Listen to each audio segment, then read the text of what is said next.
Halo guys, apa kabar semuanya? Semoga sehat selalu ya. BTW, gue ada info menarik nih buat kalian. Dan kali ini, kita bakal ngomongin soal pendidikan.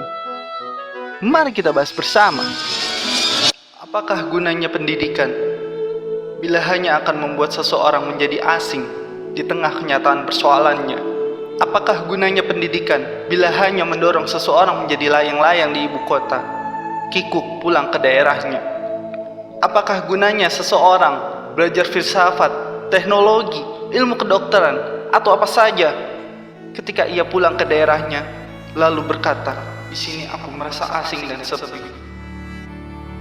Itu adalah sejenak penggalan puisi berjudul Sajak Songgok Jagung, karya W.S. Rendra, yang mengingatkan kita bahwa banyak sarjana-sarjana terdidik di luaran sana begitu punya gelar menganggap remeh orang-orang yang mempunyai kualitas pendidikan di bawahnya. Hal tersebut senada dengan yang dilontarkan Tan Malaka.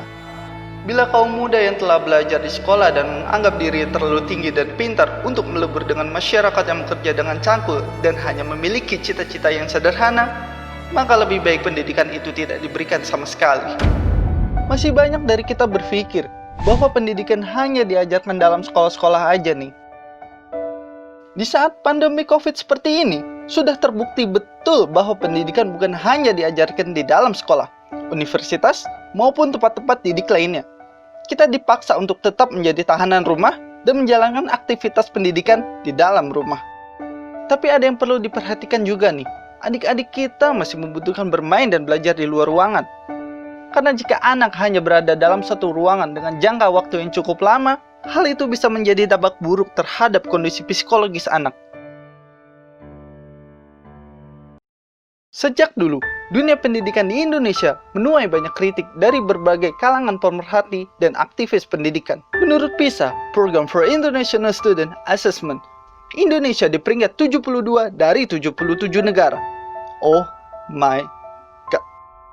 Dan menurut Ahmad Bedowi, Direktur Pendidikan Yayasan Sukma, sistem pendidikan yang diterapkan di berbagai sekolah di Indonesia telah memperlakukan anak layaknya robot. Seolah-olah sekolah menjadi penjara bagi ruang imajinasi anak karena kontrol guru yang cenderung melakukan pemaksaan prakonsepsi secara terstruktur terhadap cara berpikir siswa. Masyarakat kita terlanjur percaya bahwa model persekolahan formal yang ada saat ini adalah satu-satunya jalan menjadi terdidik. Kebekuan pikiran ini sudah turun-temurun di dalam masyarakat kita, guys. Apakah gelar sarjana lebih baik dari yang tidak sekolah? Seorang sarjana yang bekerja di perusahaan besar atau seseorang yang tidak tamat SD tapi mempunyai perusahaan besar? Ada juga kebekuan pikiran lainnya, yaitu tidak berinovasi. Masih melakukan hal-hal yang sama, tidak mau belajar lebih karena menganggap dirinya bukanlah seorang sarjana. Ide untuk maju walaupun pelan-pelan aja masih sangat kurang di Indonesia. Ada juga orang tua. Dia telah 35 tahun menjadi tukang potong dodol di sebuah perusahaan dodol. Potong-potong terus, setiap detik, jam, hari, berbulan-bulan, bertahun-tahun, sampai 35 tahun. Falsafah pendidikan nasional menegaskan bahwa tidak seorang pun dapat ditolak untuk mendapat pendidikan yang lebih tinggi atas alasan-alasan material. Karena itu sekolah-sekolah yang memungut iuran sekolah yang terlalu tinggi bertentangan dengan prinsip pendidikan nasional. Sekolah-sekolah macam pintu air akan menimbulkan klasifikasi antara sekolah-sekolah untuk orang kaya dan miskin.